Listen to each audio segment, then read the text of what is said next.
The sky remains the chosen screen, not because it entertains the eyes, but because it reflects something greater, something constant, something higher, something beyond human interference.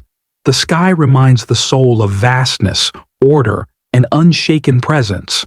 It is silent, but not empty.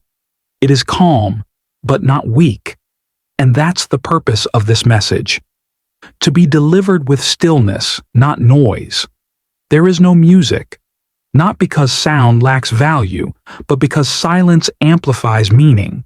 When there is nothing to distract, truth becomes louder, stillness becomes powerful, reflection becomes possible.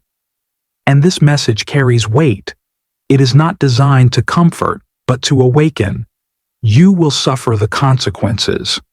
In a world that often resists discipline, where accountability is avoided, and where actions are separated from responsibility, this statement stands as a reminder of divine order, not as a threat, but as a principle, not as punishment, but as balance.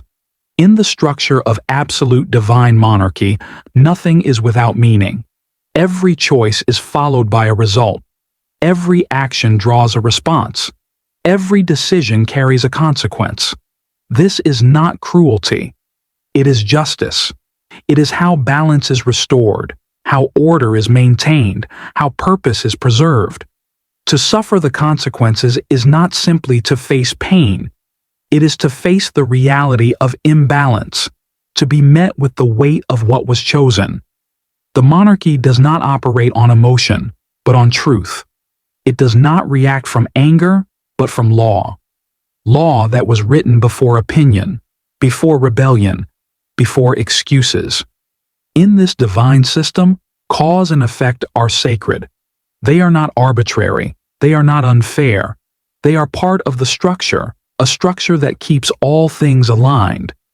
And when alignment is broken, correction follows, not out of rage, but out of necessity. There is a consequence to betrayal. There is a consequence to pride. There is a consequence to injustice, dishonor, and rebellion. But the message is not meant to spread fear. It is meant to restore clarity. Because where there is consequence, there is also wisdom. And those who understand consequence begin to move with deeper awareness, with intention, with purpose. The statement, "You will suffer the consequences," is not spoken to crush, but to correct.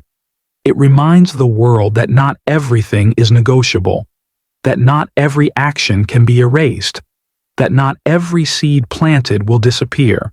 Sooner or later, harvest will come, and what was sown will be reaped. That is divine authority in motion. That is the law of a kingdom that cannot be bribed, manipulated, or bypassed. That is the voice of absolute order speaking back to the chaos. And it is necessary. Because without consequence, truth is abandoned. Without consequence, wisdom is ignored. Without consequence, disorder prevails. But in consequence, there is restoration. There is discipline. There is growth. There is transformation. So this message stands not to condemn, but to realign, to remind those who have forgotten that every path chosen leads somewhere, and every choice has its cost. This is absolute divine monarchy, a kingdom that cannot be shaken by emotions or broken by opinions, a system that honors truth, protects order, and responds with justice. And in this kingdom, nothing escapes consequence. Nothing goes unseen. Nothing is without weight. Let the sky be the reminder, silent but watching. Let the stillness speak what words cannot. Let consequence bring reflection, not just reaction, because in the end, balance always returns. And when it does, you will suffer the consequences. Not because you are unloved, but because divine order demands accountability.